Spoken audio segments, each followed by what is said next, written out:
The American Egyptian Women of Influence podcast aims to be the American Egyptian culture podcast of choice.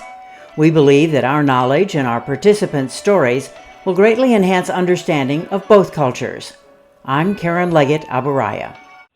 Mona Mowafi was born in the Washington, D.C. area. Both her parents immigrated from Egypt.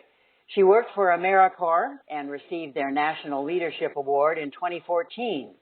She has a PhD in social epidemiology from Harvard and lives now in Boston.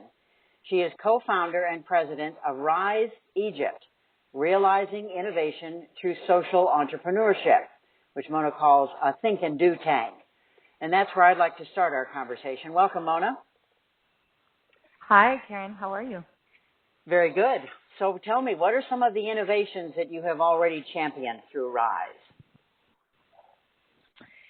So when we launched back in 2014, we were founded in 2013, officially launched with a flagship fellowship program where we took growth stage social enterprises from Egypt through 2 years of technical assistance and sort of research assistance in order to take and test this new model of really leveraging a global network of experts across domains to support entrepreneurship for development in Egypt. And in our first class, we supported social enterprises from several different sectors. Actually, we had two in the education sector, Educate Me and Tahrir Academy. One was more focused on early childhood education, the other on blended learning.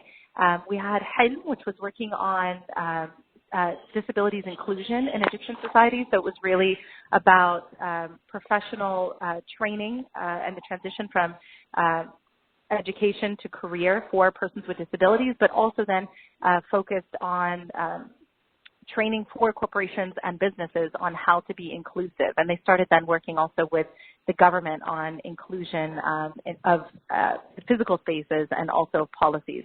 And then we had Recyclodikia, which works on e-waste recycling. And this has become a very booming, actually, sector in Egypt. Not just e-waste, but generally recycling and upcycling has become a really important sector. And the last was Jazur, that was working on converting agricultural waste products to actual designed products that could be sold in the market. So they were, the tagline was converting waste to wood.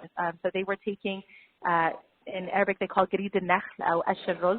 They started with both of those, and they focused then on grid al-nakhl, which is sort of a palm residue, that part of the tree that sort of falls off and that farmers often burn.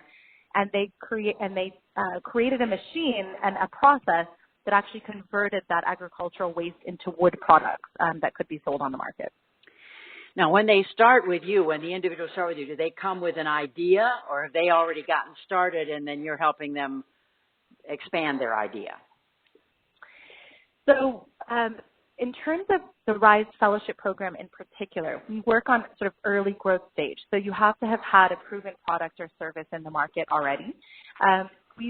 There are lots of organizations and sort of accelerators and incubator programs in Egypt that have sprung up, especially after the revolution, but a few that have even begun before the revolution that support sort of that early ideas to action phase.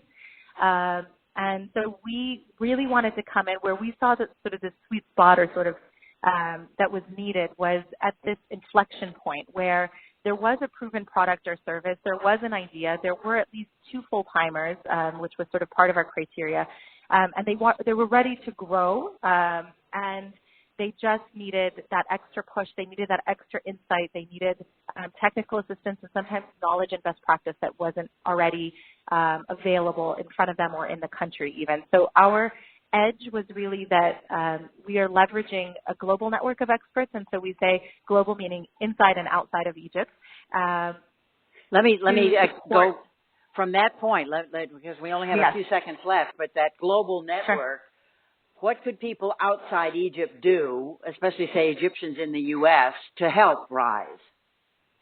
Well, this is a really important point, Karen. We actually want to leverage Egyptians around the world, diaspora, as trusted mediators between our networks and entrepreneurs on the ground. And so what Rise is doing is creating the infrastructure for donating time to support through mentorship, what we call the global advisors, specific areas in which these entrepreneurs need assistance, whether it's and so a lot of people might say, oh, but I'm not an entrepreneur, I can't support. No, we actually are looking for people who have expertise in all different types of areas. So whether you're an engineer or an educator or a healthcare professional or a designer or a graphic designer or a business professional, there's so many different ways in which you can give, and we want to harness what we call both the intellectual and social networks of our community. And so sometimes it are Egyptians around the world, and sometimes it's the Egyptians and those who love Egypt. It's people that are in our networks, in our professional communities that can give back. And so RISE provides that infrastructure through its programs and through its partnerships with other organizations and programs on the ground. Excellent. And we'll leave everyone now to go find out more and contact RISE Egypt. It's riseegypt.org. And thank you very much, Mona Mowafi. Thank you, Karen.